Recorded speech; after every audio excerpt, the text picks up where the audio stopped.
Do you hold a belief that there's only one road to your becoming? Welcome back to Mama Magma Yoga. My name is Tamu, and today we have an energy practice to help you find a different pathway, find new pathways to your unfurling.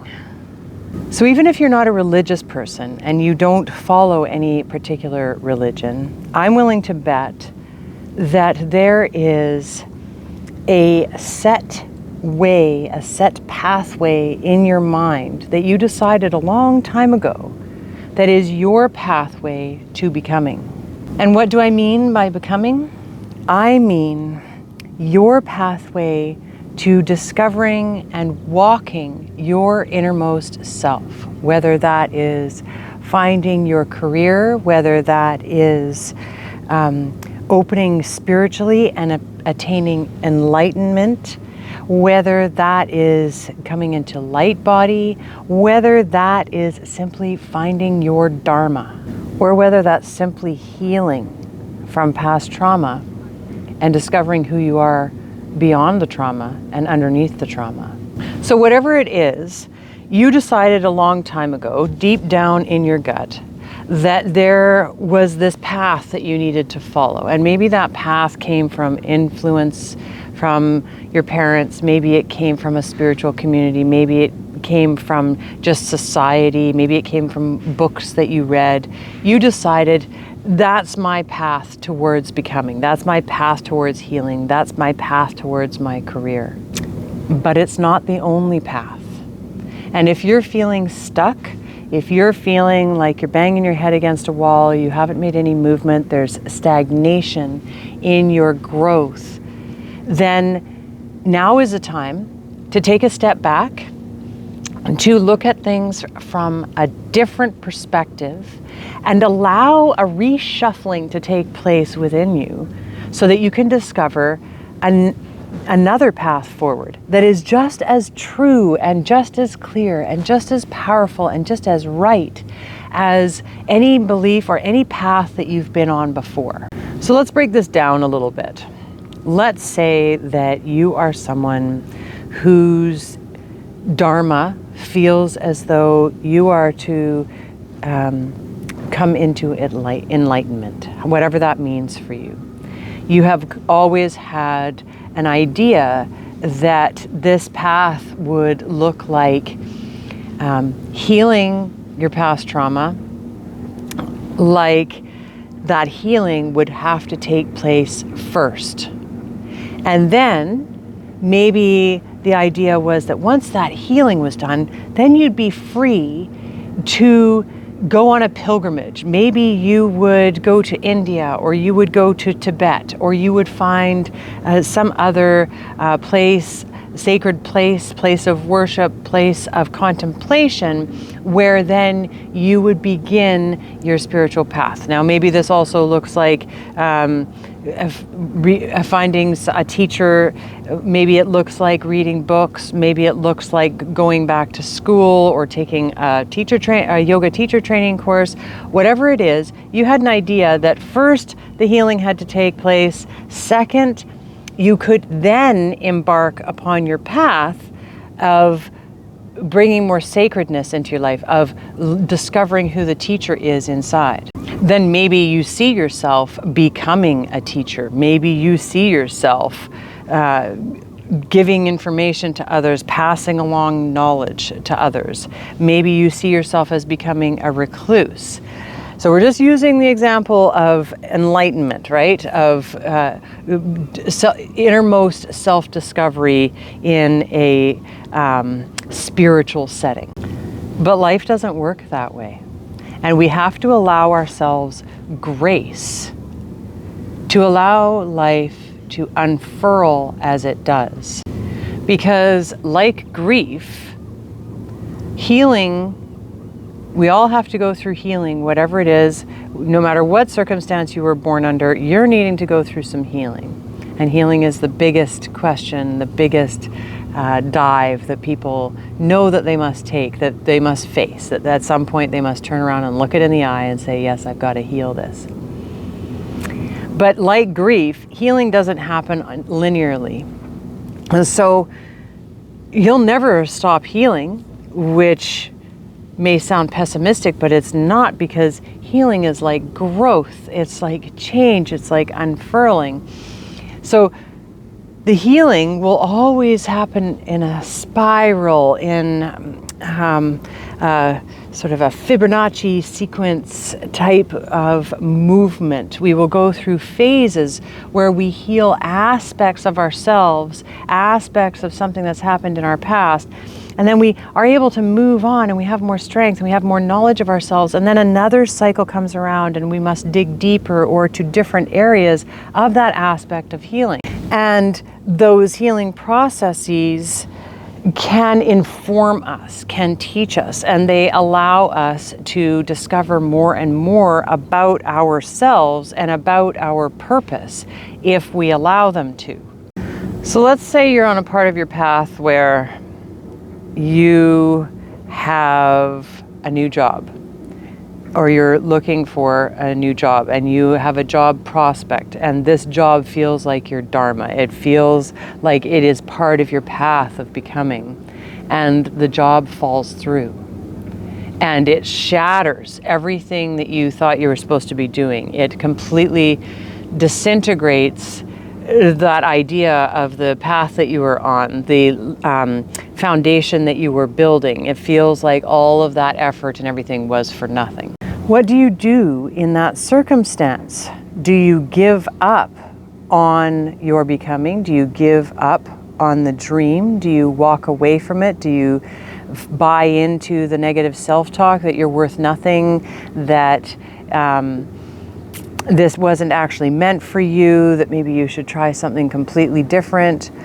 Or do you allow yourself to sit with it for a while and open space inside of you for a different perspective? Because all roads lead home. All roads lead home. No matter what, we are on a path of self-discovery. No matter what, we are on a path of unfurling from the heart and coming home to self, within. And so no matter what decision you make, you are always going to be moving as best you can towards that dharma, towards that unfurling, towards the samadhi, towards the inner bliss. So how do we find this different perspective? How do we create space for it? Well, first and foremost, you've got to give yourself grace and time. Try not to force anything. Try to let go of any expected outcomes.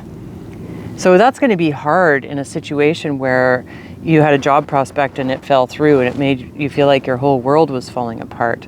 To let go of that utterly and completely, to release it, to maybe do ceremony and set it off into the wind, let the universe reclaim it and recycle that energy, can be difficult. But the more that we practice that, the more that new opportunities, new moments of insight are able to arise within us. The other thing you can do is to let your imagination play, to be creative, to let the imagination explore without any confines, without any rules. So whatever way in which you are creative, if you go for a run, if you garden, if you take long walks on the beach, if you paint, if you draw, if you write, if you create things with your hands, if you're a craftsman, all of those things, giving yourself the time to simply do those things and let the mind be free of its chatter, analyze, and be in flow, however you create flow, will also open opportunities for more insight into where you're going, how you're getting there, what calls from the heart. So the other part of this is to remember what really matters to you. Remember what really matters. Was it actually the job, Or was it what the job provided? Was it actually that house, that destination, that program? Was it actually that money that you were expecting? Or was it something deeper? What really matters to you underneath everything? Getting back in touch with your deepest self, your deepest matter, will help you come back into alignment with your path, with your trajectory. So before we close, take a moment with me now to find your sits bones. Come down to the earth, or sit on a chair, or sit on a log like I'm doing. Sit up nice and tall, roll those shoulders away from the ears. Maybe you close your eyes, take a deep breath in. Exhale, relax those shoulders. Let yourself ground, ground, ground, ground. Come into this moment. And I want you to try and identify 3 things that really matter to you. What makes your heart sing? What would you do no matter what? Can you just allow yourself to feel into that? Let the heart relax, let the shoulders relax. Bring your attention down, down, down, down, down into the solar plexus. Maybe bring the right hand to the solar plexus, the left hand to the heart.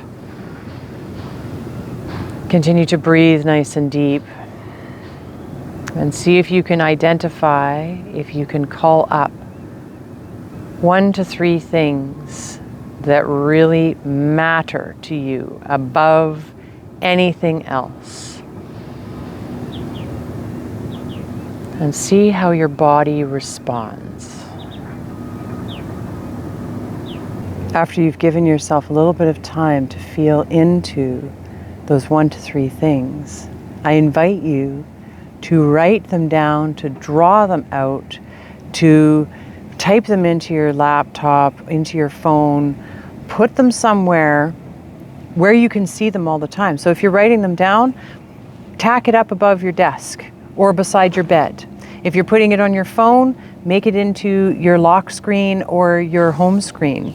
If you're putting it into your laptop, make it a sticky note and make sure that it's on your desktop so that every single time you open that laptop, that's right there for you to remember and to see what really matters to you. And then watch, wait and see, have grace and space for yourself, give yourself time, and let the different perspective, the new ideas, the shift in how you're seeing and what you're seeing and how you're looking and where things are moving start to take place. If you felt to share your 3 things or your process for shifting perspective, or what you feel your dharma is, your path is in life, your pathway to samadhi, to inner bliss, to the unfurling of the heart, anything and everything that you feel to share, please put it in the comments below. It would be beautiful if we could create a little bit of a community dialogue and share with each other our process, so that maybe we don't feel so alone, so that maybe different perspectives can come your way from others that aren't trapped in your mind and your circumstance, in your life and your body, can maybe offer a little bit of a different perspective and help you find that new path forward. Thank you for being here today. It's an honor to move through these little energy practices with you. I can't wait to see you next time, and I would love to hear from you in the comments below. Please don't forget to like this video and subscribe to my channel for more of this kind of content. And my friend, I shall see you soon.